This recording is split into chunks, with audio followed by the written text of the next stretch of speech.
Today we'll be looking at the orchestration for the piece The Rook, the Castle Stands. I've started by pasting our piano sketch into the full orchestra template, and we're going to start by deciding what key this piece should be in and who's going to be playing what parts of this melody. So let's start with the first 8 bars that we said represented this feeling of camaraderie and warmth. To begin, I knew that I wanted the strings to take the melody here. They best represent the feeling that I'm after. I then decided to transpose this melody down by an octave, and that does 2 things. First, it puts the strings in a warmer register. And second, if you remember from last time, these 4 bars are a build-up, leading to the moment when our heroes crest the hill and see that their castle still stands. So this is a big moment, and I know that brass will be taking the lead here. So, by dropping that melody in the first 8 bars down by an octave, I've been able to extend that buildup of only 4 bars all the way back to the beginning of the piece, and now it's a full 12 bars because the melody starts low and continuously rises to our climax where they see the castle. The next thing to decide is on a key that's best for this piece. Knowing that the brass is going to take over here, obviously they're not going to be playing this upper octave, but starting on this lower octave. And I think I can get them up a little bit higher here. I'd also like to get the strings up in this first 8 bars a little bit higher. This is a little bit too low for what I want. So I decided to take the entire piece and transpose it from the key of C major up a fourth to the key of F major. And that works very nicely for the strings in these first 8 measures, putting them in a medium lower register.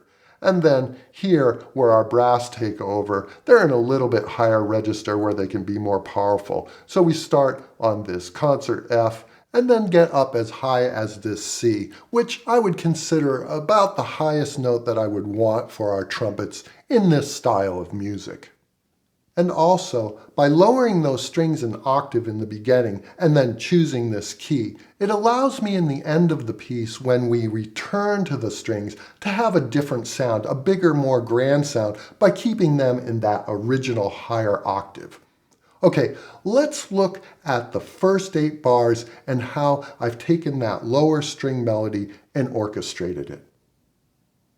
Zooming in on the string parts, you can see that I've given the melody to both violins 1 and violins 2. And I've marked all the parts legato, which means for the string section to play this in a connected manner.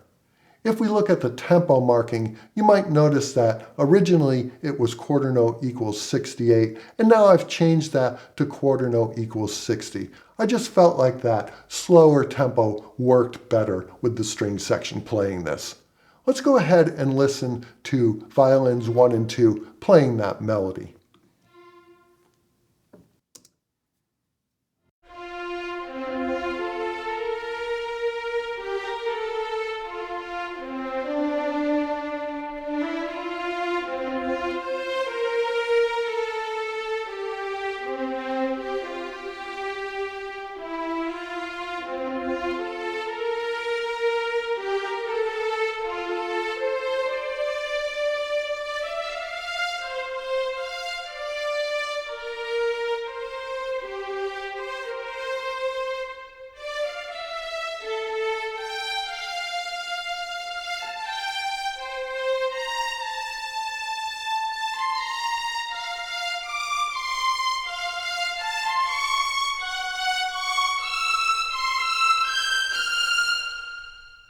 Certainly you can hear that by dropping that melody in the first 8 bars by an octave, it allowed for this buildup to be so much more impactful. We start with this kind of lower mid-range in the strings, and it's got a very warm feeling, and then we just reach ever upward with the melody until we hit this final peak, and I think that works so well. Okay, let's look at what I did with the viola here. You might remember from last time that the chords for this section were 1 to 4 to 1 to 4 to 1 to 4 to 5, and again 1 to 4 to 1 to 4 to 1 to 4 to 5. So to get more emotion out of these chords, we put them into inversions, which allowed for us to write this descending bass line and then this ascending bass line. So as I was writing the viola part, I was thinking about the vertical structures and the chords that needed to be honored, but I was also thinking horizontally about writing an emotional line that gave the part direction. Let's take a listen to what that viola part sounds like, and then we'll hear it against all of the strings together.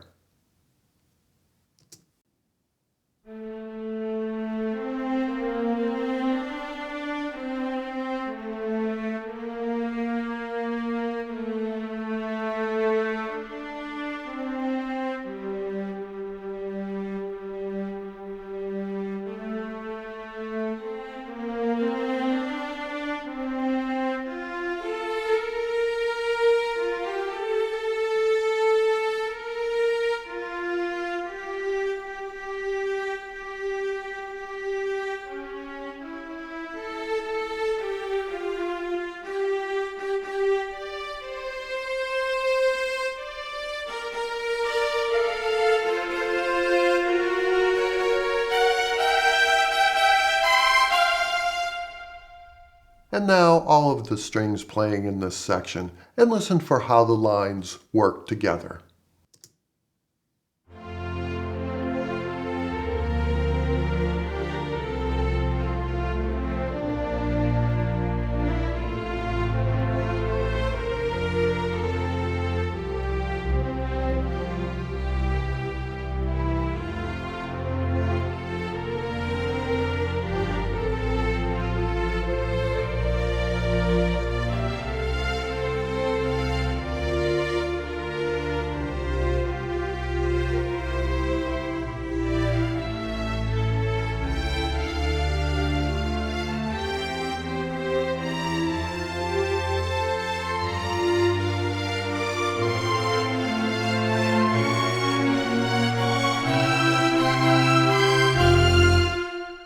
Okay, I think the strings are very successful here. In the full score, there are some woodwinds that are doubling this part, but the strings are carrying most of the weight. Let's move on to the next part where our brass take the lead. And this is the moment where our heroes see that their castle is still standing. So it's a very triumphant moment. We've also got some really quick lines in the violins 1 and the woodwinds. Let's just back up a couple measures and listen to everybody playing here, and then we'll go back and break it down.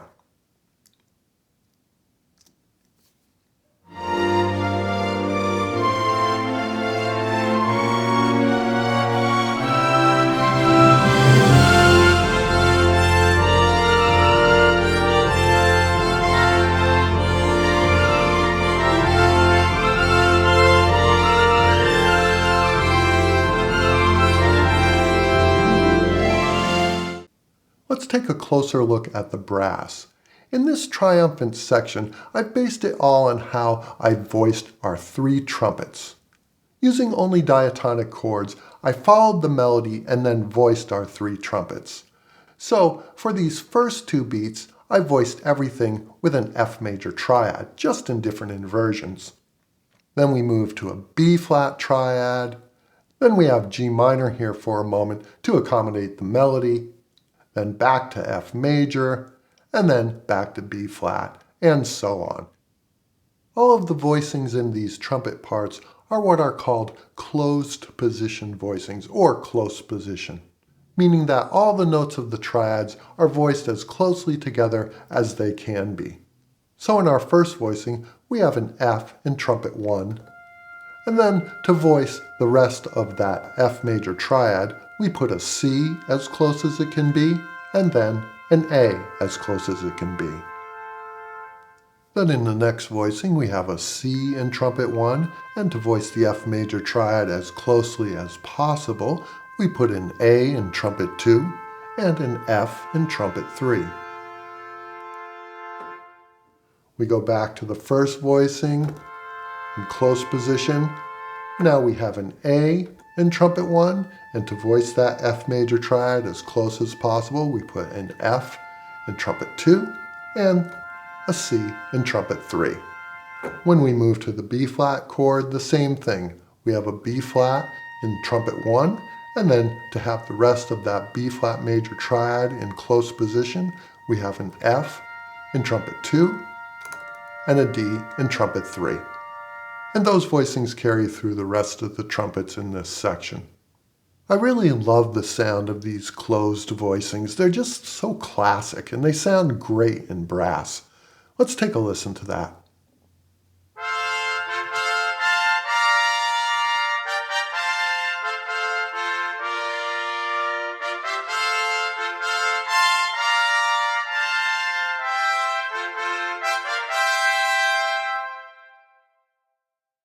The next thing I want to look at in this section is this quick string line, which is also doubled in the piccolo and in the flutes. And all these instruments are very nimble, so at this tempo a professional orchestra could easily handle these scalular type figures.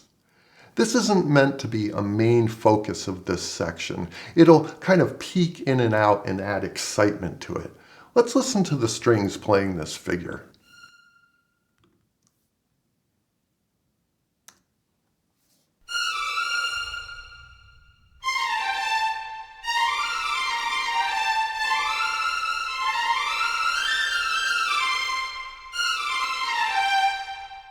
All right, I think it's time we listen to the full piece.